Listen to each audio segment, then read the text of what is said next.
Hello friends, welcome to my YouTube channel. दोस्तों, आज है 8 मई और आज करंट अफेयर के जितने भी इम्पोर्टेंट क्वेश्चन बनते हैं उन सभी सवालों के जवाब इस वीडियो में जानेंगे और साथ ही साथ उनके कुछ एक्सप्लेनेशन के बारे में भी जानेंगे कि वो क्या होता है। तो चलिए, वीडियो शुरू करने से पहले अगर आप हमारे चैनल को अभी तक सब्सक्राइब नहीं किया है तो प्लीज़ चैनल को सब्सक्राइब कर लें और बेल आइकन को भी ऑन कर लें। तो चलिए वीडियो को स्टार्ट करते हैं। आज का हमारा पहला क्वेश्चन है, संयुक्त राष्ट्र पर्यावरण कार्यक्रम UNEP ने राष्ट्रीय संभावना दूत के रूप में किस अभिनेत्री का कार्यकाल 2 साल और बढ़ा दिया है। तो दोस्तों, जिस अभिनेत्री का कार्यकाल 2 साल और बढ़ा दिया गया है उस अभिनेत्री का नाम है दिया मिर्ज़ा। जी हाँ दोस्तों, जो एक बॉलीवुड एक्ट्रेस हैं। जी हाँ दोस्तों, ऑप्शन नंबर हमारा ये सही हो जाएगा। संयुक्त राष्ट्र पर्यावरण कार्यक्रम UNEP की संभावना दूत बॉलीवुड एक्ट्रेस निर्माता दिया मिर्ज़ा का कार्यकाल और बढ़ा दिया गया है। दिया मिर्ज़ा अब साल 2022 के अंत तक इस पद को संभाले रहेंगी। दिया मिर्ज़ा सतत विकास लक्ष्य की प्राप्ति के लिए संयुक्त राष्ट्र की विशेष दूत भी हैं। उनका कहना है कि कार्यकाल का बढ़ना पर्यावरण के लिए बदलती चीज़ों की दिशा काम करने के लिए एक मौका मिलने जैसा है। दोस्तों, चलिए अपने अगले क्वेश्चन की ओर चलते हैं। हमारा अगला क्वेश्चन है, हाल ही में कृषि और किसान कल्याण मंत्रालय द्वारा एकीकृत मृदा पोषक तत्व प्रबंधन के लिए किस जागरूकता अभियान के माध्यम से कृषक आंदोलन का आह्वान किया गया है। जी हाँ दोस्तों, जिस कृषक आंदोलन का आह्वान किया गया है उसका नाम है मिशन। जी हाँ दोस्तों, मिशन मोड। ऑप्शन नंबर हमारा सी सही हो जाएगा। कृषि और किसान कल्याण मंत्रालय द्वारा जैव एवं जैविक उर्वरकों के बढ़ते उपयोग और रासायनिक उर्वरकों के कम से कम इस्तेमाल के लिए मिशन मोड में जागरूकता अभियान शुरू करने का आह्वान किया गया है। मिशन के लिए जारी दिशा निर्देशों को मृदा स्वास्थ्य कार्ड की सिफारिशों के आधार पर निर्धारित किया जाएगा।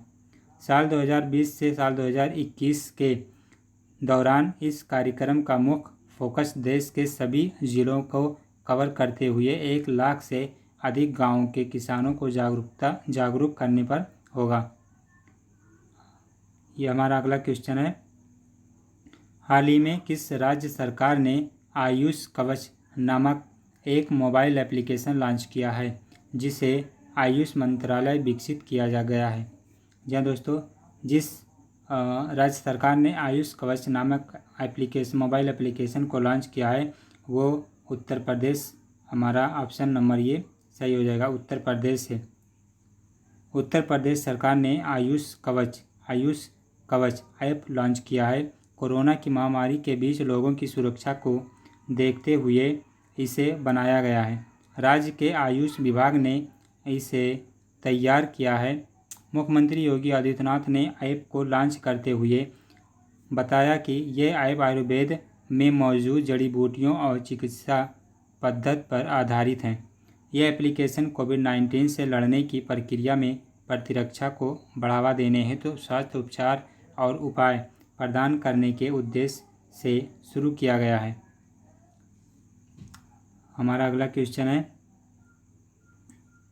हाल ही में भारत सरकार द्वारा किस राजनयिक को संयुक्त राष्ट्र में अपने स्थायी प्रतिनिधि के रूप में नियुक्त किया गया है। जी हाँ दोस्तों, इसका हमारा ऑप्शन हो जाएगा ये टी एस त्रिमूर्ति।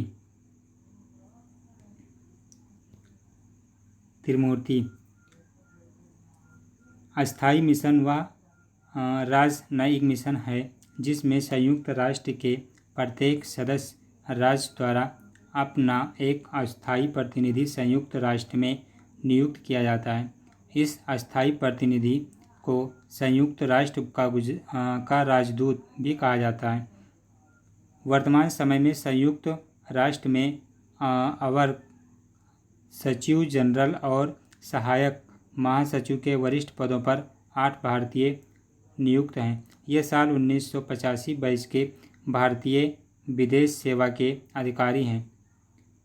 टी.एस. त्रिमूर्ति की नियुक्ति सैयद अकबरुद्दीन के स्थान पर की गई है। वर्तमान समय में ये विदेश मंत्रालय में सचिव के तौर पर कार्यरत हैं।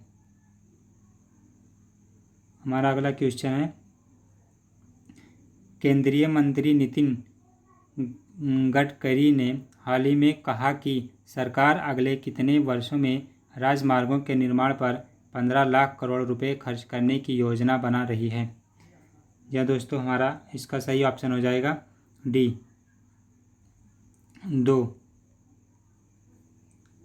केंद्रीय मंत्री नितिन गडकरी ने ये भी कहा कि वाहन कबाड़ नीति को भी जल्द ही अंतिम रूप दिया जाएगा। उन्होंने सदस्यों को कारोबार में नकदी बढ़ाने पर ध्यान देने का सुझाव दिया है।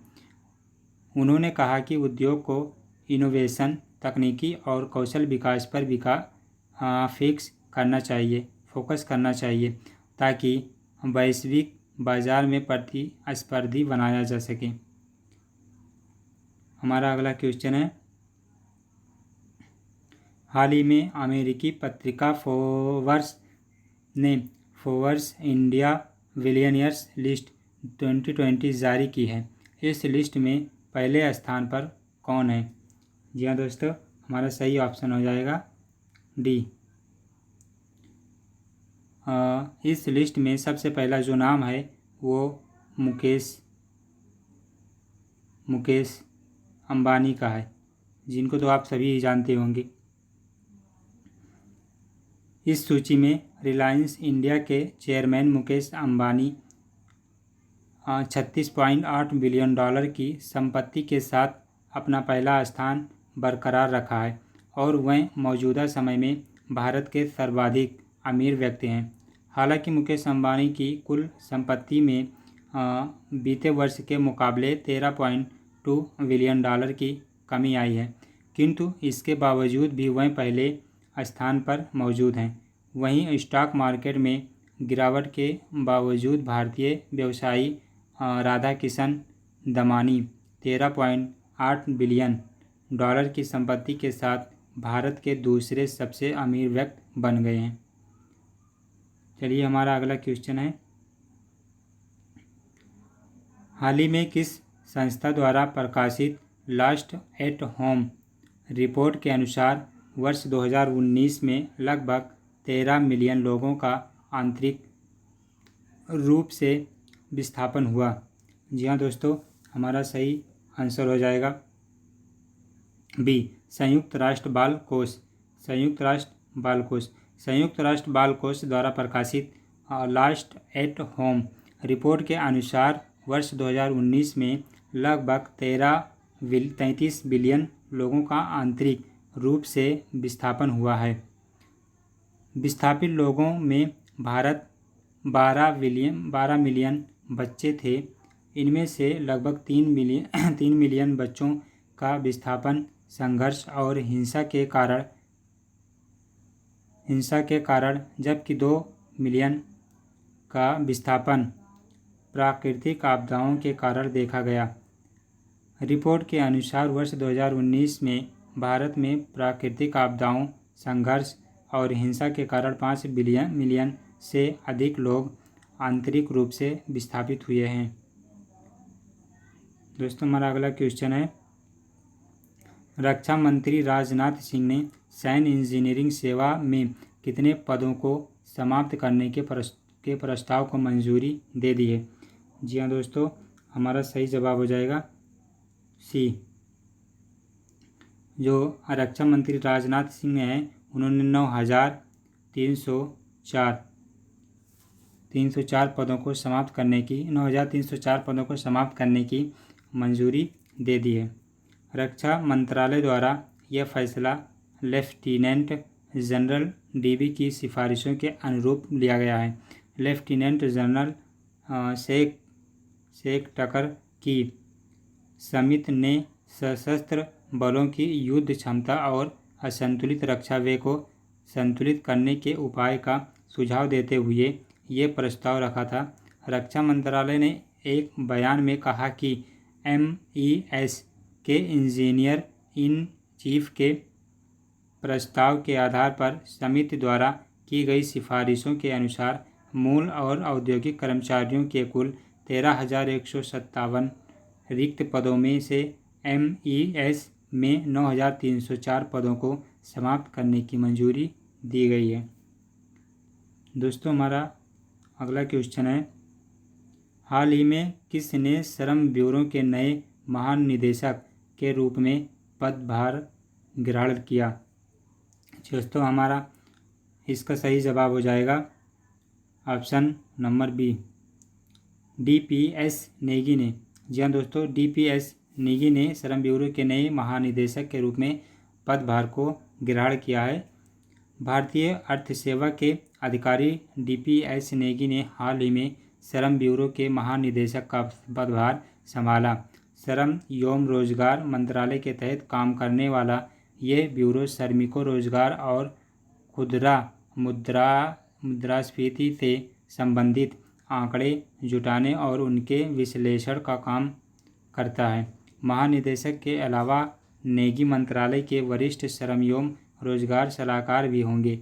नेगी 1985 बैच के भारतीय अर्थ सेवा अधिकारी हैं।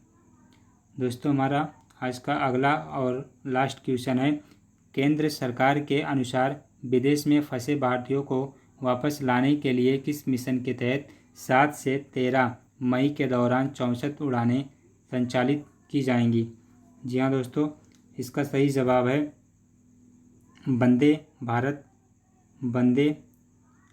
भारत मिशन। जी हाँ दोस्तों, Vande Bharat mission. Option number हमारा बी सही हो जाएगा। ऑप्शन नंबर बी सही हो जाएगा। भारत सरकार ने कोरोना संकट के कारण विदेश में फंसे भारतीयों को लाने के लिए वंदे भारत मिशन की शुरुआत की है। इसके लिए एयर इंडिया और उसकी सहायता कंपनी एयर इंडिया एक्सप्रेस 12 देशों में फंसे 14,800 भारतीयों को वापस लाने के लिए 64 उड़ानों का संचालन करेगी। दोनों कंपनियां वंदे भारत मिशन के तहत काम करेंगी। आदेश में कहा गया है कि दिल्ली हवाई अड्डे आने वाले यात्रियों को पहुंचने की तारीख से 14 दिन पृथकवास में रखा जाएगा, जिसके लिए उन्हें स्वयं भुगतान करना होगा।